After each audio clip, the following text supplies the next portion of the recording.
ಹೊಸ ಗಾಡಿ ಹಾಗೂ ಹೊಸ ವರ್ಷಕ್ಕೆ. ಇಲ್ಲಿ ನೋಡಿ, ಮಯೂರಿ ರೆಸಿಡೆನ್ಸಿ ಅವರು ನಂಗೆ ಹೊಸ ವರ್ಷಕ್ಕೆ ಟ್ರೀಟ್ ಕೊಡ್ತಿದ್ದಾರೆ. ಹಾಗೂ ಒಳಗಡೆ ಪಬ್ ಇದೆ, ಊಟ ಇದೆ.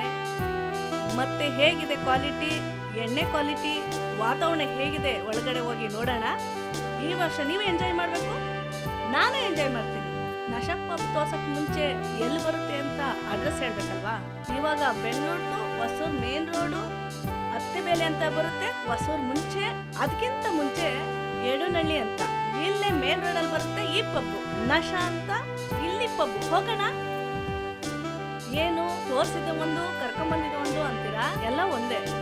ಅದು ಪಬ್ಬು ಡ್ರಿಂಕ್ ಪ್ರಿಯರಿಗೆ, ಇದು ಫ್ಯಾಮಿಲಿ ಅಂಡ್ ಡ್ರಿಂಕರ್ ಫುಡ್ ಪ್ರಿಯರಿಗೆ.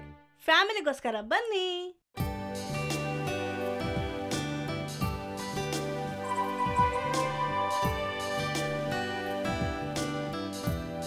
ಇಲ್ಲಿ ಮಕ್ಕಳು, ಫ್ಯಾಮಿಲಿ, ದೊಡ್ಡವರು, ಅಮ್ಮನ ಜೊತೆ, ಅಪ್ಪನ ಜೊತೆ, ಮಕ್ಕಳ ಜೊತೆ, ಅಕ್ಕ ತಂಗಿರ ಜೊತೆ, ವಿತೌಟ್ ಡ್ರಿಂಕ್ಸ್ ಊಟ. ಇಷ್ಟು ದೊಡ್ಡ ಹಾಲು. ಆಮೇಲೆ ಎಣ್ಣೆ ಪ್ರಿಯರಿಗೆ ಇನ್ನೊಂದು ಸರ್ಪ್ರೈಸ್. ಏನಪ್ಪ ಇವಳು ನಶಾ ಪಬ್ ತೋರಿಸ್ತೀನಿ ಅಂತ ಹೇಳ್ಬಿಟ್ಟು ಅವಾಗಿಂದ ಏನೇನೋ ಕತೆ ಹೇಳ್ತಾವಳೆ ಅನ್ಕೊಂಡ್ರ.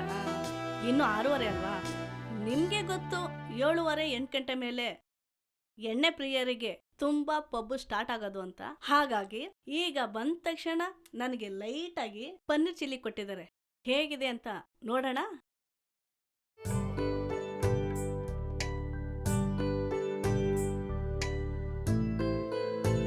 ಸಖತ್ತಾಗಿದೆ. ಮಕ್ಕಳು ಕೂಡ ತಿನ್ಬೋದು, ಏಜ್ ಆಗಿರೋರು ತಿನ್ಬೋದು.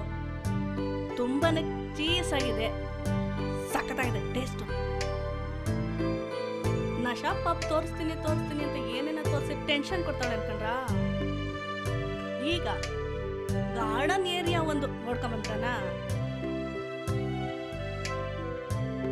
ಹೇಗಿದೆ, ಸಖತ್ತಾಗಿದೆ ಗಾರ್ಡನ್ ಏರಿಯಾ. ಈ ವಾತಾವರಣ ನೋಡ್ತಾ ಇದ್ರೆ ನಾನು ಎಲ್ಲಿದ್ದೀನೋ ನನಗೆ ಗೊತ್ತಾಗ್ತಾ ಇಲ್ಲ. ಊಟ ಚೆನ್ನಾಗಿರುತ್ತೆ ಅನ್ಸುತ್ತೆ. ನಂಗಂತೂ ತುಂಬಾ ಖುಷಿ ಆಗ್ತಾ ಇದೆ. ಹೇಗಿದೆ ನೋಡೋಣ ಬನ್ನಿ. ಕಿಚನ್ ಹೇಗಿದೆ ಅಂತ ನಾವು ನೋಡೋಣ. ಗಾದೆ ಹೇಳ್ತಾರಲ್ಲ, ಹೊರಗಡೆ ತಳುಕು ಒಳಗಡೆ ಉಳುಕು ಅಂತ ಆಗ್ಬಾರ್ದಲ್ವಾ. ಬನ್ನಿ ಒಳಗಡೆ ಹೇಗಿದೆ ಅಂತ ನಾವು ನೋಡೋಣ.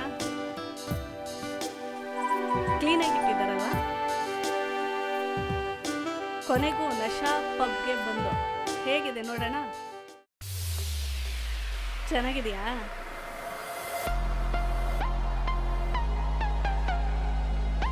ಹೇಗೆ?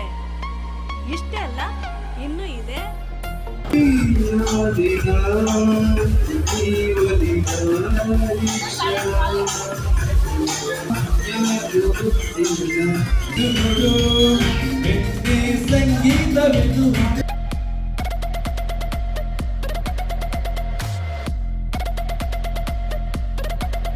ಆಕ್ಚುಲಿ ಈ ಫೀಲಿಂಗ್ ಹೇಗಿದೆ ಗೊತ್ತಾ, ಈ ಓಪನ್ ಪ್ಲೇಸ್ ಆಗಿರೋದ್ರಿಂದ ಅದರಿಂದ ತುಂಬ ಚಳಿ.